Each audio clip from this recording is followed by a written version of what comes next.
Hallelujah. चलिए okay, तो हम देखेंगे कि सुसमाचार का संदेश क्या है, जिस सुसमाचार को हम प्रचार करेंगे। पहला कुरिन्थी 15 का 1 से 3 आया। हे भाइयों, अब मैं तुम्हें वही सुसमाचार बताता हूँ वही सुसमाचार बताता हूँ जो पहले सुना चुका हूँ। पौलुस यहाँ पर कहता है कुरिन्थी कलीसिया के विश्वासियों को, क्या बोलता है कि मैं जो पहले सुसमाचार सुनाया था तुमको, कुछ समय पहले, कुछ महीना पहले, कुछ साल पहले जो मैं तुमको सुनाया था, वही सुसमाचार सुनाने जा रहा हूँ। वो सुसमाचार क्या है? जिसे तुमने अंगीकार भी किया था। ओके, उधार कैसे मिलती है?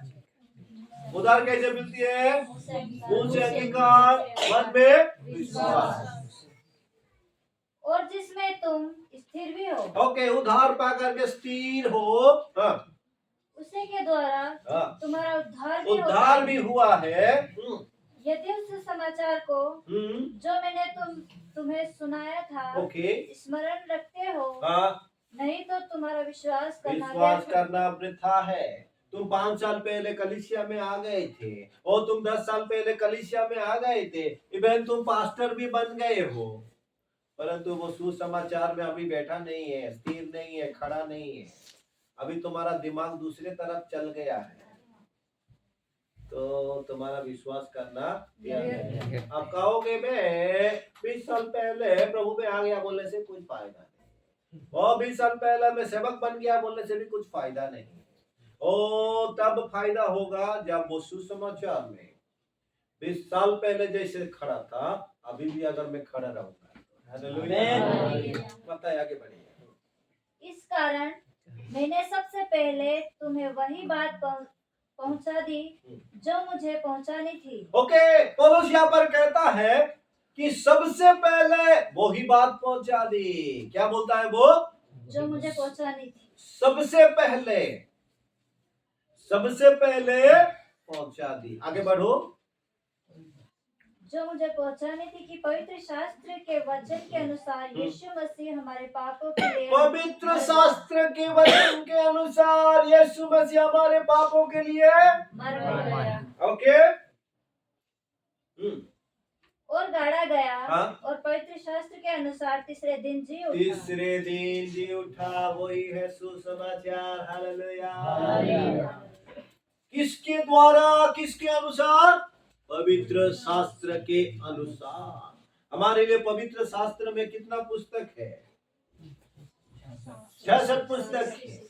पौलुस के लिए अगर पवित्र शास्त्र बताएगा भी पुराना नियम, ओके, खास करके उनका व्यवस्था के अनुसार उद्धार मिलेगा। ये यहूदियों को शिक्षा दिया गया था, पुराने नियम का वो शिक्षा। तो व्यवस्था ही प्रमुख है। व्यवस्था ही क्या है? प्रमुख है। व्यवस्था में ही सब कुछ है, यहोवा की ओर से दिया गया है। गलत नहीं, पुराने नियम में जो थे, जो विश्वास करते थे, ये गलत बात नहीं, पर यीशु के बारे में व्यवस्था के अंदर भी लिखा गया था। हालेलुया। यीशु के बारे में व्यवस्था के अंदर भी लिखा गया था, पर मैं बताना चाहता हूं कि पौलुस वो अपने आंखों में देखा नहीं था, जीवन में अनुभव नहीं किया था कि यीशु के बारे में व्यवस्था में लिखा गया है। पौलुस यीशु के पास आने से पहले कैसा था? वो सताने वाला था। पौलुस क्या करता था? सताने वाला। और क्या क्या था वो क्यों मारता था, पीटता था? उनका प्रॉब्लम क्या था? क्या प्रॉब्लम क्या था? क्यों? कारण क्या है? वो सुनाना नहीं है, पर क्यों? प्रॉब्लम क्या? उसका क्या जाति थी? अगर पौलुस को देखा जाए तो वो सिर्फ सताने वाला नहीं था। वो कहता है कि मैं फारसी हूँ। बात समझ में आ रही? वो क्या कहता था? मैं फारसी बोल तो एक धार्मिक दल है, प्रभु के वचन के ऊपर से, व्यवस्था से लोगों को सिखाने वाला है और संसार के लोगों से दूर रहने वाले एक पवित्र दल है, ठीक है, एक धार्मिक दल है, एक शिक्षक का दल है। और वो कहता है कि मैं गमलीएल के अंडर में पढ़ाई किया हूँ, अध्ययन किया हूँ। गमलीएल उस समय का टॉप शिक्षक था। आज के जमाने में जो सबसे बड़ा शिक्षक हो गया है, उससे भी यानी ऐसे टॉप शिक्षक था कौन? गमलीएल। और पौलुस उसके अंडर में पढ़ा था। अगर पौलुस को देखा जाए तो पौलुस के पास 2 नागरिक यानी ये सिटीजनशिप था, जैसे कि उसके पास रोमन सिटीजनशिप था और यहूदिया का सिटीजनशिप था। आज के दिन में अगर जिसके पास अमेरिका का सिटीजनशिप रहता है, अमेरिका की भी एक मूल निवासी है और भारत का भी एक निवासी, एक समय में 2 सिटीजनशिप। समझ में आ रहा है? और उनका उन समय का मंत्रिमंडल सनहेड्रिन के साथ संपर्क था। बात आ रही है समझ में? पढ़ा लिखा, बड़े कॉलेज में, इंस्टीट्यूशन में पढ़ने वाला और नेता टाइप के लोग हैं वो, क्योंकि मंत्रिमंडल के साथ उनका क्या है? संपर्क। इसीलिए वो एक अधिकार को लेकर के मसीही लोगों को सताने के लिए निकला था। वो अधिकार कहां से मिला था? ऊपर से पहुंचा हुआ इंसान है, वो साधारण इंसान नहीं है। और सताने का कारण क्या है? सताने का कारण ये है कि ये व्यवस्था यानी ये यहूदियों में है। कुछ लोग निकल करके बोल रहे हैं कि यीशु मसीह उद्धार करता है, स्वर्ग देता है, अनंत जीवन देता है, मुर्दों में से जी उठा है। तो इन बात को उनको हजम नहीं हुआ, इसीलिए वो मरने चला। क्योंकि वो सोचता था यहोवा ही दुनिया का खुदा हो सकता है, उसको छोड़ करके दूसरे लोग खुदा हो ही नहीं सकते। और ये सच भी है। पुराने नियम को अगर देखेंगे, यहोवा का नाम में लोगों कांपते थे, दूसरे धर्म के लोग, दूसरे जाति के लोग। ओके, ये सच भी है। परंतु इस बातों को वो जान नहीं पाया था कि यीशु ही वो यहोवा है। हालेलुया। और यीशु के बारे में शास्त्र में लिखा है, वो इस दुनिया में आएगा एक बालक होकर, मनुष्य होकर के पहले उद्धार का कार्य करेगा। हालेलुया। ये बात जानने के बाद उनकी आंख खोल गई। भैया मैं तो सोचता था कि उद्धार सिर्फ और सिर्फ व्यवस्था को पालन करने में, पर इसी व्यवस्था में यीशु के बारे में लिखा है। उनके नाम को प्रचार करने वाले को मैं सताया था, ये सच बात है। परंतु हकीकत जो है, वो जो बोल रहे हैं वही हकीकत है कि यीशु में ही उद्धार है। मेरी आंख खोल गई है, मैंने उसको ग्रहण कर लिया हूँ और मैं उद्धार को प्राप्त कर लिया। आज मैं देख रहा हूँ बहुत सारे लोग व्यवस्था में विश्वास करके वो बैठे हुए हैं, उद्धार को प्राप्त नहीं किए। इसलिए मुझे क्या करना है? जा करके उनको सुनाना है, क्योंकि आज भी वो अंधकार में है। मैं जब सच्चाई को जान लिया, उद्धार कहाँ मिलती है उस बातों को जान लिया हूँ, तो मुझे मेरा कर्तव्य यह है कि दूसरों को बताना है। तो करिन्थियों की कलीसिया को कहता है, जो मेरे पास पहुंचा, आते ही जानने के बाद, अनुभव करने के बाद मैं तुम्हारे पास पहुंचा दिया। तब तक का एक्सपीरियंस उनके जीवन को बदल दिया है। हालेलुया। उस उद्धार को सुनाते सुनाते, उद्धार के कार्य को सुनाते सुनाते अपने जीवन को भी दे देता है। चख कर मैंने जाना हूँ यहोवा कैसा है भला। चख कर मैंने जाना हूँ यहोवा कैसा है भला। उद्धार करता किस में मैं आके धन्य हुआ। उद्धार करता किस में मैं आकर धन्य हुआ। कर मेरे चलाए, यहोवा के साथ भला। हालेलुया। हालेलुया। एक बार जब जान लेता है और चख लेता है, उनकी भलाई पता चल जाती है। हालेलुया। वो खुद के जीवन में देने के लिए तैयार हो जाता है, वो रोज के जैसा।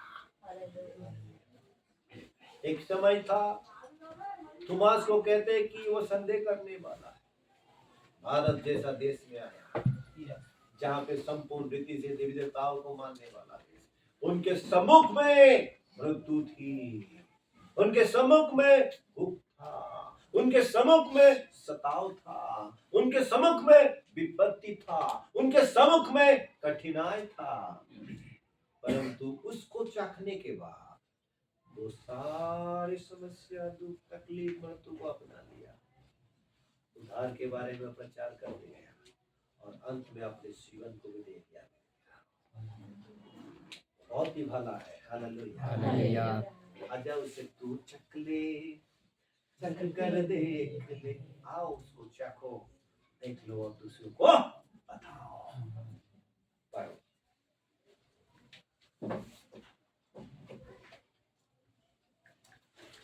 और केफा को तब 12 को नो दिखाया। नो नो नो, वही वही वही 2 और 3 आयत को पढ़ो। उसी के द्वारा तुम्हारा उद्धार भी होता है, हाँ, यदि उस समाचार को जो मैंने तुम्हें सुनाया था स्मरण रखते हो, हम्म। नहीं तो तुम्हारा विश्वास करना व्यर्थ हुआ। व्यर्थ है। सुसमाचार जो कि शास्त्र के अनुसार। हालेलुया। हालेलुया। अभी तक बहुत सारे राजा ने इस दुनिया में जन्म ले चुके हैं, बहुत सारे परमेश्वर जिसको कहते हैं वो भी जन्म ले चुके हैं, पर किसी के बारे में पहले से ही शास्त्र में लिखा नहीं गया था। बात समझ में आ रही है? बड़े बड़े विद्वान लोग जिसको कि प्रभु बोल के भी पूछते हैं, वो भी दुनिया में जन्म में है, पर यीशु को छोड़ करके किसी के बारे में सालों पहले लिखा नहीं था। आमीन। यीशु दुनिया में जन्म देगा, क्यों? मरने के लिए। क्यों मरेगा? उद्धार करने के लिए। हालेलुया। और शास्त्र में लिखा गया था, कब्र उसको पकड़ के नहीं रह पाएगी। रे कब्र कहाँ है तेरा दम, रे मृत्यु कहाँ है तेरा दम। कब्र को तोड़ के, मृत्यु को तोड़ के, पाप के बंधन को तोड़ के आमीन। जी उठा है मेरा मसीहा। हालेलुया। हालेलुया। आज तक किसी के पास दम नहीं था और है, मृत्यु को तोड़ करके जीवन प्राप्त करने के लिए। 2007 का बात में बोलना चाहता हूँ। सत्य साईं बाबा को कितने लोग देखे हैं या सुने हैं फोटो में या उनके बारे में सुने हैं? वो सत्य साईं बाबा, ओके, वो शायद महाराष्ट्र और कर्नाटका के बीच में काला होकर के बड़ा बड़ा लंबा बाल रखता है। वो बोल दिया था एक तारीख, मैं इस समय में मर जाऊंगा करके, पर वो समय में मरा नहीं, दूसरे समय में मर जाता है। ठीक है, तो उनके लाश सामने रख करके उनको मानने वाले इंतजार कर रहे हैं कि कोई यीशु के जैसा उठ जाएगा करके। एक दिन बीत गया, उठा नहीं है, दूसरा दिन बीत गया, उठा नहीं, तीसरा दिन भी बीत गया, उठा नहीं है। और अंत में क्या किए हैं? उनको जा करके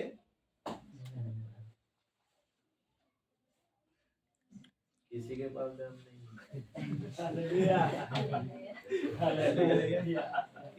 यीशु को छोड़ कर किसी के पास दम नहीं, मृत्यु को तोड़ करके आज वो दम आपके पास है। अगर आप यीशु को जान लोगे, अपना लोगे, ओ मृत्यु आपको बांध के नहीं रख पाएगा, मृत्यु को तोड़ के फोड़ के आप निकल जाओगे। हालेलुया। योना 5:14 में कहता है, 24 में कहता है, जो कोई यीशु को विश्वास किया है वो मृत्यु को पार होकर के अनंत जीवन में प्रवेश कर चुका है। हालेलुया। मृत्यु को तोड़ करके, मृत्यु को पार हो करके वो अनंत जीवन में प्रवेश कर चुका, यानी स्वर्ग में प्रवेश कर चुका है। मृत्यु 3 प्रकार का है। कितने प्रकार का है? पहले पाप के लिए मरना, दूसरे शारीरिक रूप में मरना, और तीसरा अनंत मृत्यु कहते हैं। तीसरा कौन सा कहते हैं? एक बार अगर आप यीशु में आ गए, आप पहले पाप के लिए मर जाते हो। दूसरी बार मरना तो सुनिश्चित है, पर एक बार अगर पाप के लिए मर गए हो, दूसरे मृत्यु के लिए डरने की आवश्यकता नहीं है। पौलुस ने बताया, मैं मरूं तो भी यीशु के लिए, मैं जीऊं तो भी यीशु के लिए, मेरा कोई नुकसान होने वाला नहीं है। और अनंत मृत्यु तो नहीं है। अनंत मृत्यु का अर्थ है नरक। एक बार अगर यीशु को अपना लिए तो मृत्यु को तोड़ करके अब स्वर्ग में पहुंच जाएगा।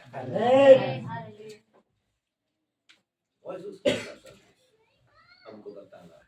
Praise the Lord। Praise the Lord। अपने आप को बंद करें। स्वर्ग पिता हम आपका धन्यवाद धन्यवाद। आइए आप सब अपने मुंह खोल करके प्रभु से प्रार्थना। इस संदेश को हमने जाना है, इस गहराई को हमने मान लिया। ओ हालेलुया, प्रेज़ गॉड। उस गहराई को जानने के बाद हम यीशु में जाएंगे, यीशु से प्रार्थना करेंगे। धन्यवाद, धन्यवाद, धन्यवाद। और तेरी स्तुति हो, तेरी स्तुति हो, तेरी स्तुति हो, तेरी महिमा हो, तेरी बड़ाई हो, तेरी महिमा हो। इस गहराई को जब जाने, इस गहराई को आगे लेकर के जाने के लिए मदद कर। ओ तेरी जयकार हो, जय जयकार हो, जय जयकार हो। हमारे जीवन को अपने आपके हाथ में समर्पण करें, अपने जीवन को आपके हाथ में समर्पण करें, अपने शरीर को उपयोग करोगे। धन्यवाद, धन्यवाद, धन्यवाद। धन्यवाद देता हूँ, हमारे प्रार्थना सुन करके स्वीकार करें। यीशु के नाम मांगता हूँ, आमीन।